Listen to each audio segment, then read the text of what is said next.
Salmo de número 81, versículo 13 a 16.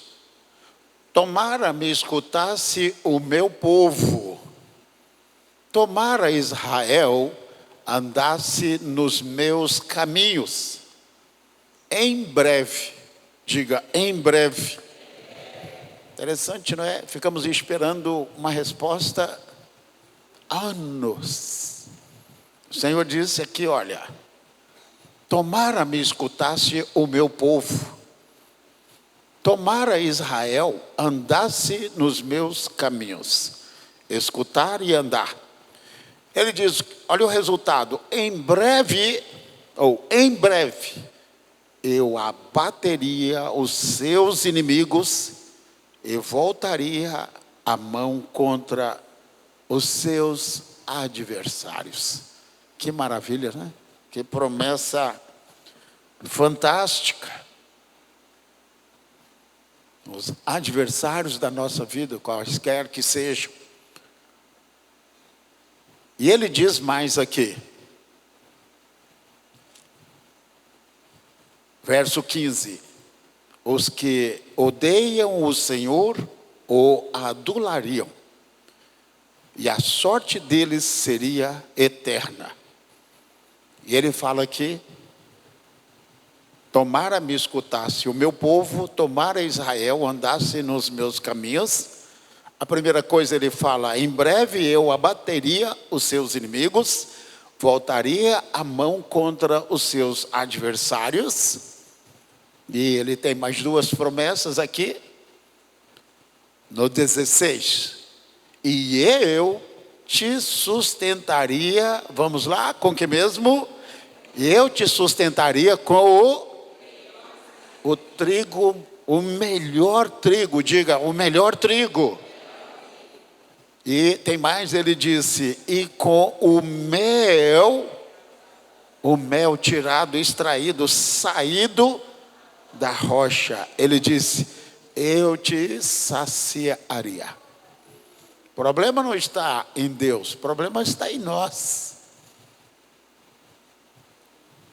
Eu vi alguém fazendo uma entrevista e perguntando, eu achei interessante, falei, eu vou passar isso na mensagem.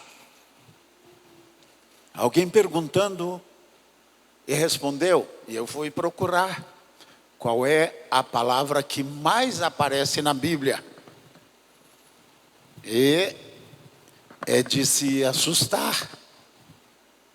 A palavra Deus aparece cerca de 4.000 vezes. A palavra Deus. E a palavra Senhor, dependendo da tradução, a palavra Senhor aparece de 7 a 8.000 vezes na Bíblia. Mas por que a palavra Senhor aparece tantas vezes na Bíblia? Senhor é o meu pastor, né? Nós grudamos logo no pastor, mas a primeira palavra que aparece aí é Adonai. Adonai Roi Lo Ersach. A primeira palavra é Senhor. Você já pensou? Uma palavra que aparece 8.000 vezes na Bíblia. É a palavra Senhor. Talvez seja essa a razão porque nós não estamos sendo tão vitoriosos, porque estamos procurando alguma coisa que nos, que nós queremos, que nos interessa, mas que Deus diz, não é isso que eu quero. Você está procurando o quê? O Senhor disse, você tem que procurar quantas vezes há na Bíblia a palavra Senhor. Se a palavra Senhor está na Bíblia, 7.000 vezes, 8.000 vezes, é porque ela é muito importante. A palavra não se repetiria tanto na Bíblia se não fosse tão importante, se não foi coincidência. Deus quer nos falar alguma coisa com isto. Quando nós obedecemos, Deus nos dá a vitória. Nós não somos abençoados por causa da nossa desobediência. Praticamente tudo de errado que acontece na nossa vida é desobediência. Se não é, você vai orar, Deus vai reverter e fazer com que aquilo que te atingiu seja revertido e Deus vai te abençoar. O inimigo nunca vai prevalecer contra aqueles que servem a Deus, a menos que Deus tenha um propósito para a glória dele. É assim que funciona. Estava vendo um testemunho no livro de Gordon Lindsay, ele falando sobre oração, a obediência da oração, é a coisa que o crente praticamente corre hoje, é da oração, não tem tempo, vida corrida, e outras coisas supérfluas para fazer, a oração não é prioridade. E ele falando sobre oração, Gordon Lindsay era um homem de muita oração. Estava no Christ for the Nations uma vez, há 40 anos, não tem muito tempo não. 86. Mauro Cerulo pregou no Christ for the Nations, ele disse que uma certa vez estava hospedado ali e passou na casa do Gordon Lindsay. E acordou mais ou menos, não sei se 2 da manhã, tinha um barulho lá fora. E o Mauro Cerulo olhou e lá estava Gordon Lindsay orando a Deus. 2 da manhã, 4 da manhã. Quem faz isso hoje?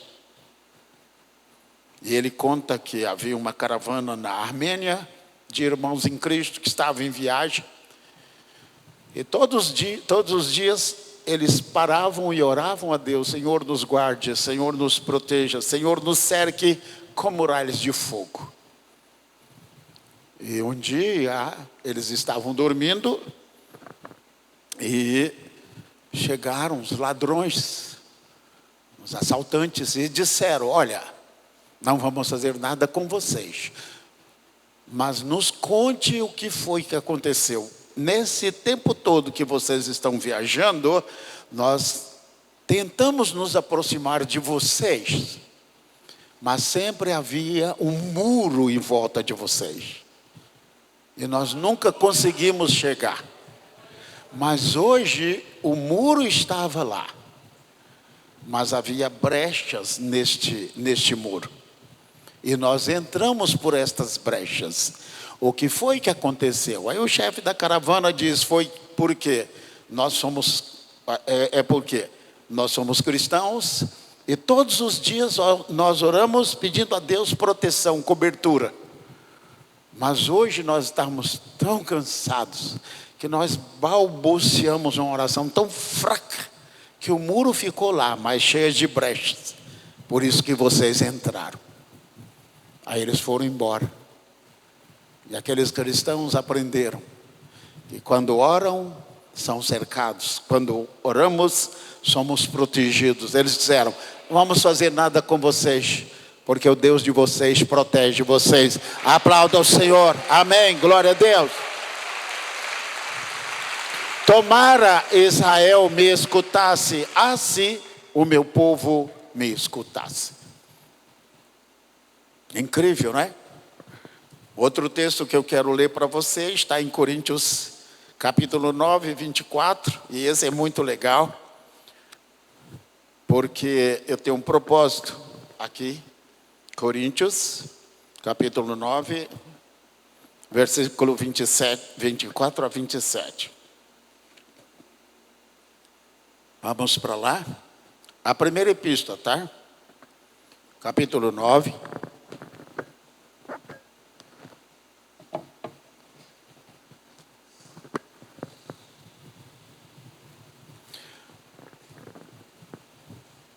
Primeira epístola de Paulo aos Coríntios, capítulo 9, versículo 24 a 27, que diz o seguinte: não sabeis vós que os que correm no estádio, todos na verdade correm, mas um só é o que recebe o prêmio? O planeta Terra todo viu isto. Dezenas de times correndo atrás de uma taça. Nas Olimpíadas, a taça de ouro, prata e bronze. mas na Copa só há de ouro. Não tem uma segunda opção. E ele diz aqui, olha, mas um só é que recebe o prêmio. E é o que vai acontecer domingo agora.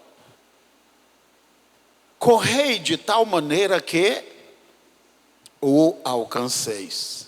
Olha o que ele fala no versículo 25. E todo aquele que luta exerce domínio próprio em todas as coisas. Ora, eles o fazem para alcançar uma coroa corruptível. Nós, porém, o quê? Jogadores, eles vão, quem ganhar, faltam 4 times, parece-me. Praticamente muitos times considerados melhores já foram mandados para casa, inclusive o Brasil, domingo passado, à noite, os irmãos que ficaram em casa e não vieram para a igreja, são testemunha disto, pastor. Então, eles estão dizendo o seguinte, a Bíblia está dizendo o seguinte, eles vão ganhar um prêmio, uma taça, que é corruptível, que destrói, o ladrão rouba, acaba.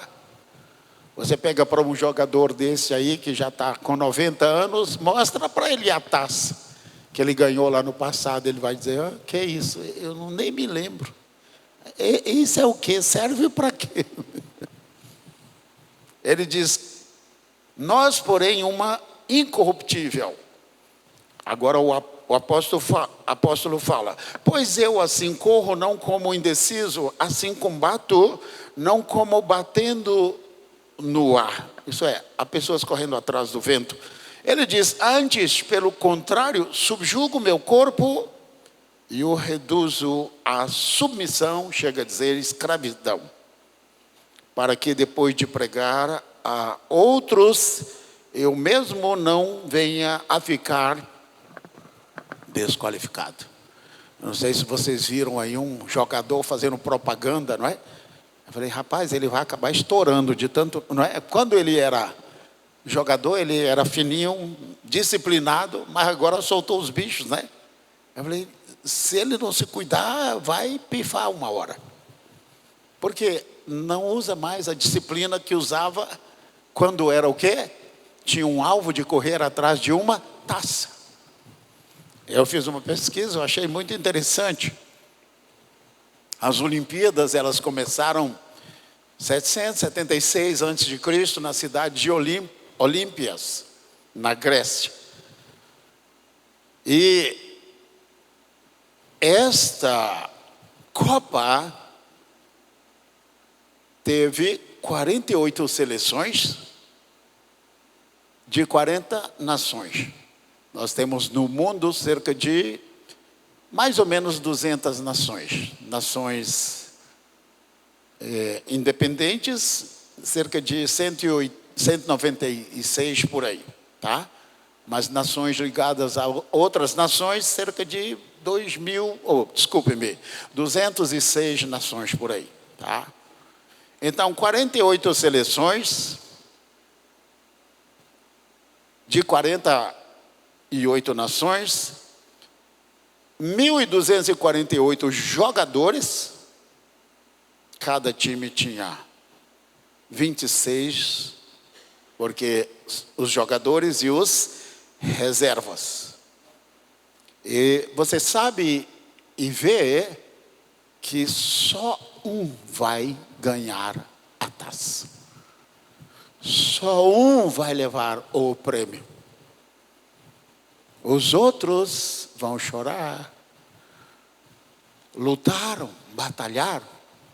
Mas enquanto um treinava 2 horas, o outro treinava 3. Enquanto o outro treinava 3, o outro treinava 4. Enquanto o outro treinava 4, tinha outro se preparando melhor. Treinava 5 horas. Eu quero deixar aqui e honrar, não somente, porque isso acontece todo ano, é interessante, mas não é a coisa mais importante, vai passar. Mas eu vi uma coisa que trouxe glória para o nome de Deus. Jovens, nossos irmãos, dentre estes 1.248 jogadores, que glorificaram o nome do Senhor nesta Copa. Vamos aplaudir o Senhor pela vida deles. Mais forte. Eles testemunharam, eles deram glórias a Deus. Eu fiquei impressionado, eu tenho o nome dele aqui, Félix Namerra. Esse é o nome dele, difícil, da Alemanha. Ele fez um gol, correu para o lado do campo, ajoelhou e fez isso. Pegou uma coroa que estava como se tivesse uma coroa na cabeça dele, pegou, tirou com as duas mãos e jogou no chão e ajoelhou e disse: essa vitória pertence ao Senhor. Isso está em Apocalipse capítulo 4, quando João vê os céus se abrirem, e ele sobe e ele vê o trono de Deus, e ele vê os 24 anciãos diante do Senhor, que tinham coroas em suas cabeças. E naquele momento de glória, naquele momento de maior glória no céu, aqueles anciãos se prostram diante do Senhor, tiram suas coroas e colocam-nas diante do Senhor e dão a Ele toda a glória, toda a honra, todo o louvor. Foi isso que esse jogador Félix da Alemanha fez. Aplauda o Senhor, que o Deus abençoe todos aqueles que honraram o Senhor nesta Copa. É isso que traz glória para o nome do Senhor Jesus. E o outro texto, eu quero orar com você, o outro texto que eu quero passar para você, está em Números capítulo 13, que eu compartilhei no programa de rádio anteontem, sexta-feira. Quem aqui ouve o programa de rádio? Temos ouvintes do programa de rádio na Igreja Batista Missionária Internacional. Aliás, temos ouvintes do programa de rádio da Igreja Batista Missionária. Temos ouvintes na Igreja Batista Missionária, do programa da Igreja Missionária na Rádio Cidade FM e tal. Tá. Então, o programa da Igreja Batista Missionária tem ouvintes na Igreja Batista Missionária. Que bênção. Então, compartilhei esta mensagem falando dos dias que nós estamos vivendo, das conquistas, e porque não será fácil nesses dias finais. Não será fácil, mas não será impossível. No capítulo 13, fala sobre os espias, 12 espias. Diz o seguinte: então disse o Senhor a Moisés: envia homens que espiem a terra de Canaã, que eu hei de dar aos filhos de Israel. De cada tribo de seus pais enviarás um homem, sendo cada um príncipe entre eles. Então, eles seriam enviados 12, e não podia ser qualquer pessoa. Foi Churchill, ministro da Inglaterra, que falou que os animais não colocam pessoas fracas para liderá-los. Os homens são os únicos que pegam líderes fracos, incapazes, desqualificados, e diz assim: nos lidere. Nós temos um no Brasil, falando lá fora, que resolveu o problema da fome no Brasil. Incrível, Um líder falando lá fora que no Brasil não tem mais fome. Mas é isso que acontece.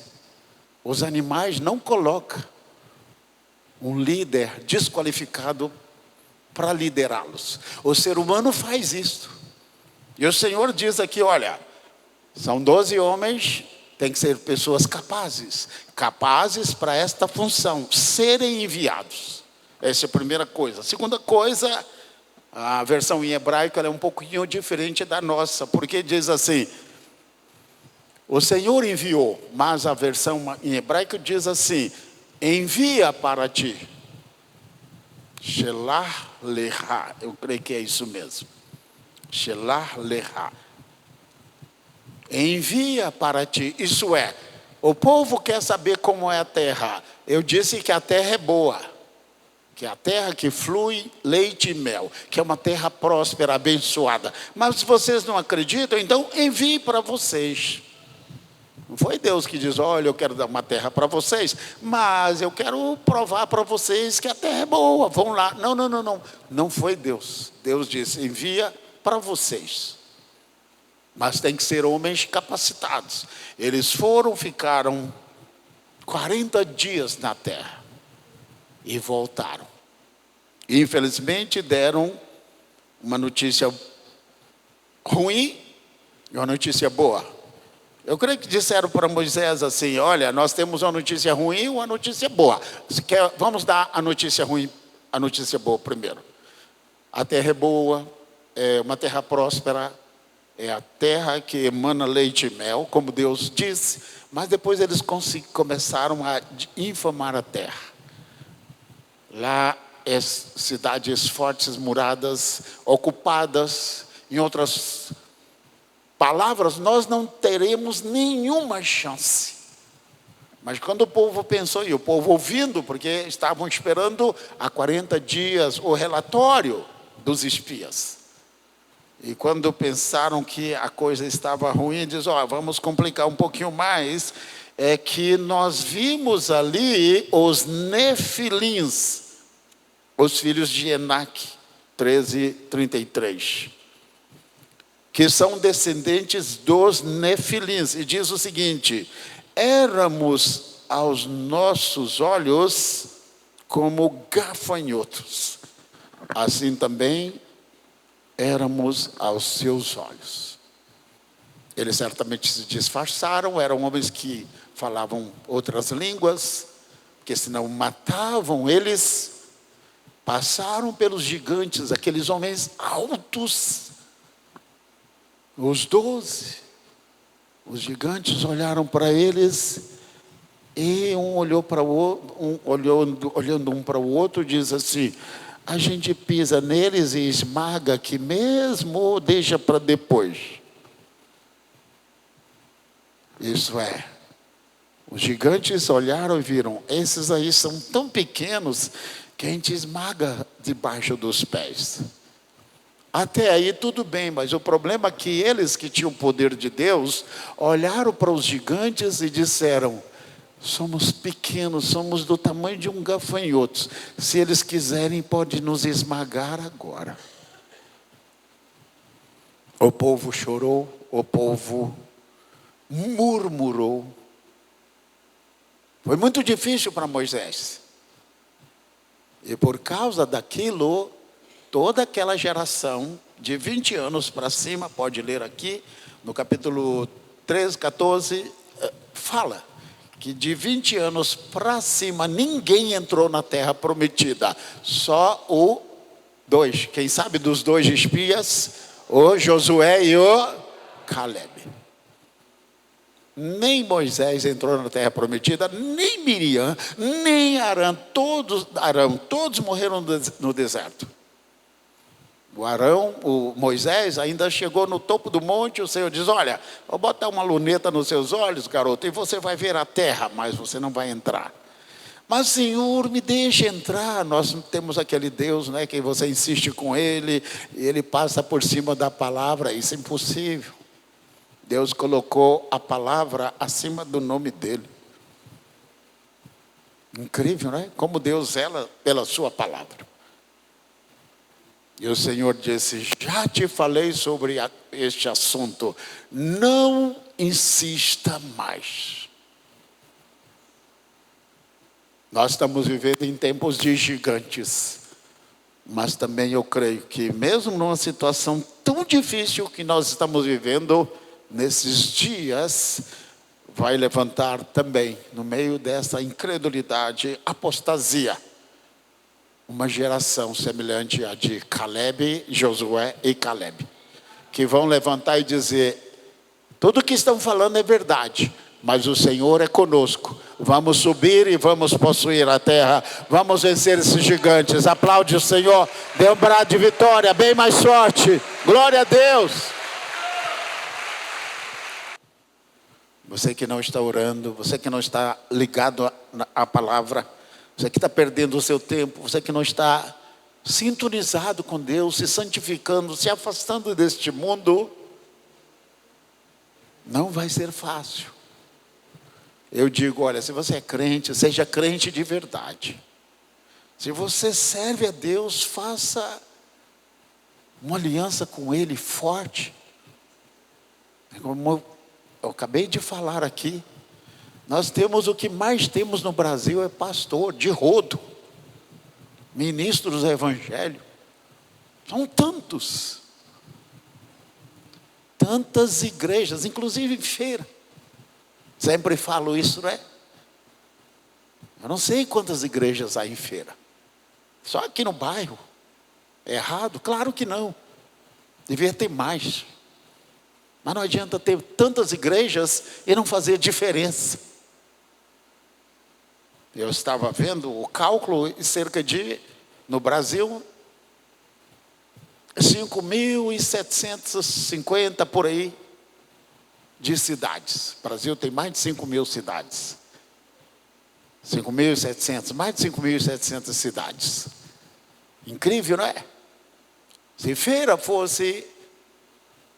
estivesse entre as 50 cidades mais violentas, em 5.700, já seria de horrorizar, de assustar. Mas eu fui olhar também e vi que há no mundo milhões de cidades. E a nossa cidade está entre as 50 cidades mais violentas do planeta Terra, com tantos pastores, em cada esquina há uma igreja, mas não resolve nada. O que nós estamos precisando é de homens e mulheres de Deus. O que nós estamos precisando é de pessoas cheias do Espírito Santo. O que nós estamos precisando é de um mover de Deus na igreja, no meio da igreja, no meio dos pastores, seja dessa cidade, da Bahia, do Brasil. Deus já nos deu tantas oportunidades. Eu acredito que Ele vai nos dar mais uma oportunidade. Não sei se esse ano, se lá mais à frente, mas eu creio que Ele ainda vai nos dar mais uma oportunidade. Só mais uma. Ele deu para a Argentina, deu para os Estados Unidos da América, está dando para outros países aqui, na América Central. E eu creio que a hora do Brasil vai chegar, porque nunca se viu um tempo tão difícil como estamos vivendo nos dias de hoje. Todo o Brasil, empresários, homens, o comércio, a indústria estão gemendo, sofrendo. Nunca se viu uma nação com imposto tributário tão pesado sobre o cidadão. E você não vê retorno. Nunca se viu tanta injustiça no Brasil. Nunca se viu tanta corrupção no Brasil. A resposta está nas mãos da igreja. A solução está nas mãos da igreja. A Bíblia diz: se o meu povo que se chama pelo meu nome se humilhar, orar, buscar a minha face, se converter dos seus maus caminhos, então eu ouvirei dos céus, perdoarei os seus pecados, pecados da igreja, não é? Nós sararei a sua terra. A resposta está nas mãos da igreja. Mas orar não é fácil. Você pode fazer qualquer coisa, o diabo não vai te impedir. Mas se você disser, eu vou orar, você vai ver a luta que você vai ter. A igreja pode fazer qualquer coisa. O inimigo não vai impedir. Mas se a igreja disser, vamos orar, vamos levantar uma campanha de oração, vamos buscar até os céus se abrirem sobre essa cidade, o inimigo vem com tudo e vai atrapalhar. E as pessoas desistem. O inimigo não atrapalha ninguém fazer absolutamente nada. Mas se disser, vamos orar, Vamos expulsar estas legiões, esse principado da idolatria, da feitiçaria que está sobre os céus dessa nação. E vamos buscar a Deus até que Ele cumpra a grande comissão nesta nação, na nação brasileira. E as promessas, as profecias que Ele já deu para essa nação, se cumpram nos nossos dias. Eu creio que Deus vai levantar esta geração de Josué e Calebe, que não teme os gigantes e que vai fazer com que essa realidade venha para a nossa nação, venha para o Brasil. E esse período de vacas magras vai passar e nós iremos provar tempos melhores. Iremos ver o tempo das vacas gordas, iremos nos alegrar e colher o fruto que plantamos nas vacas magras. Aplauda o Senhor, dê um brado de vitória, glória a Deus. Amém, mais sorte. Diga para a pessoa do seu lado: a partir de hoje não será fácil, meu irmão. Como não tem sido fácil, mas diga assim, mas também não será impossível. Aí eu digo, se você é crente, seja crente de verdade. Porque quando a situação ficar difícil para você, você vai clamar a Deus e Ele vai te ouvir. Há coisas que nós não vamos entender, é da alçada divina, mesmo assim Ele vai reverter e vai te abençoar. Ele não vai te deixar na mão. Aplauda o Senhor, dê mais um brado de vitória, confia nele.